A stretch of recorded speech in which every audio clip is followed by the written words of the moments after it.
Harka kam jirtu kabajamtootaa fi hordoftoota Bulloo Entertainmentii bagaa YouTube channel keenyatti nagaan dhuftan isin jecha amma sa'aatii kanarraa kaasee oduuwwan gaggabaaboo fi ijoo tokko qabnee dhufnee jira. Nu hordofaa nu waliin turaa isin jecha achumaan YouTube channel keenya subscribe fi like gochuu akka hin irraanfanne duraan dursaa ijoowwan oduu keenya dursinee isinitti himna. Nu faana turtii gaarii godhaa. Turtii kana kan isin faana godhu an Daani'eel Abarraan jedhama.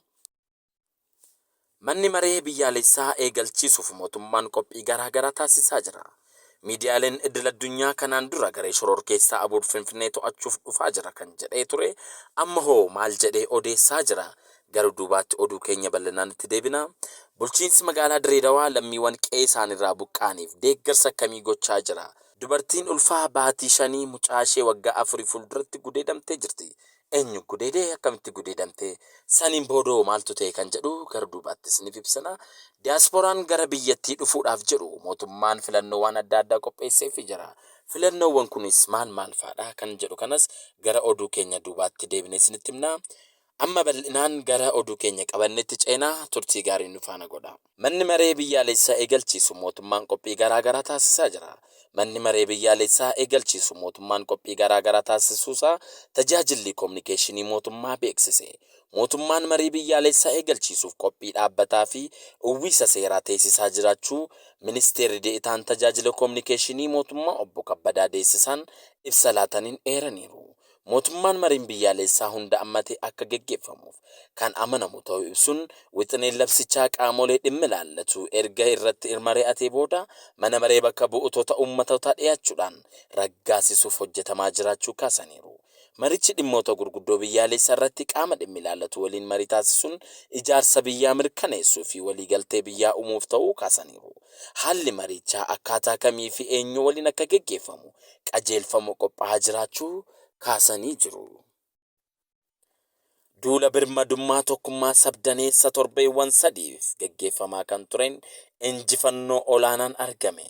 Gareen shororkeessaa Abuut akka sodaa nageenyaa fi birmadummaa Itoophiyaa irraa deebiin taanetti dhabamsiisuuf tarkaanfii fudhatamaa itti fufaa ta'uun tajaajilli kominikeeshinii beeksise. Duula birmadummaa tokkummaa sabdaneessaan torban 3f geggeeffamaa kan ture injifannoo olaanaan argamuusaa ibsanii jiru. Raayyaan ittisaa fi humnoonni nageenyaa tarkaanfii garee shororkeessaa Abuut irratti fudhatan gaaricharraa kisaaraa olaanaa qaqqabsiisuu ministeerri deetaan tajaajila kominikeeshinii mootummaa obbo Kabbadaa Deessisaan ibsa haala yeroo irratti laataniin eeraniiru. Gaarichi injifannoo itti dhoksuuf imala dheeraa imalaa jiraachuu kaasaniiru. Kisaaraa irra qaqqabaa golguuf uummata naannoo Tigraay fi hawaasa idil addunyaa olola sobaan burjaajessaa jiraachuu kaasaniiru. Miidiyaaleen idil addunyaa kanaan dura garee shororkeessaa Abuut Finfinnee to'achuuf dhiyaachaa jira jechuu isaaniitiin amma immoo baraaruudhaaf jecha tarsiimoo fi nageenya gara Maqaleetti akka deebi'etti dhiyaachaa jiraachuusaa obbo Kabbadaan laataniin himaniiru. Biyyoonni tokkos gaarichi tarsiimoo jechaa duubatti deebi'eera jechuun ibsa baasaa jiru. Gaarichi garuu akka irra deebiin nageenyaa fi birmadummaa Itoophiyaa sodaa hin taane dhabamsiisuuf tarkaanfii fudhatamaa cimaa akka itti fufu taasisanii jiru. Gareen shororkeessaa Abuut akka waraanicha injifatetti hawaasa burjaajessuutiin irra deebi'uuniif immoo of gurmeessuuf yaalii taasisaa jiraachuu isaanii ibsaniiti jiru. Itti aansuun bulchiinsi magaalaa Direedawaa lammiilee qe'ee fi qabeenyaa isaanirraa buqqaaniif deeggarsa birrii miiliyoona 15 taasisee jira. Bulchiinsii fi uummanni magaalaa Direedawaa naannoo Amaaraa fi lammiilee qe'ee fi qabeenyaa isaanirraa buqqaaniif deeggarsa birrii miiliyoona 15 taasisee jira. Kantiibaan bulchiinsa magaalaa Direedawaa obbo Kadir Jaawar dabalataan hooggantoonni hojii fi olaanoo magaalichaa abbootii gadaa fi jaarsoliin biyyaa deeggarsa mootummaa naannichaaf dabarsanii laataniiru. Obbo Kadir miidhaan garee shororkeessaa Abuutiin naannichatti qaqqabee miidhaa bulchiinsaa fi uummattoota magaalaa Direedawaa ta'atanii jiru. Bulchiinsii fi uummanni magaalaa lammiilee qe'ee fi qabeenyaa isaanirraa buqqaaniif deeggarsa maallaqa birrii miiliyoona 5 fi akaakuu birrii miiliyoona 10 ta'uu ibsanii jiru. Pirezidaantiin mootummaa naannoo Amaaraa Dooktar Yiliqaal Kaffaale deeggarsa taasifamaniif galateeffatanii jiru. Pirezidaantiin mootummaa naannoo Amaaraa Dooktar Yiliqaal Kaffaale deeggarsa taasifameefis galateeffatanii jiru. naannichatti gareen shororkeessaa Abuut bakkeewwan wareera tureef qabeenya saamuu fi barbadeessuu darbee lammiileen miidhaa cimaa qaqqabsiisuu himaniiru. Rakkoo mudatee wal deeggaruu fi wal gargaaruun hambisuuf Itoophiyummaa keenya keessaa fi alaa deeggaruun gama maraa taasifamaa jiraachuu kaasanii jiru.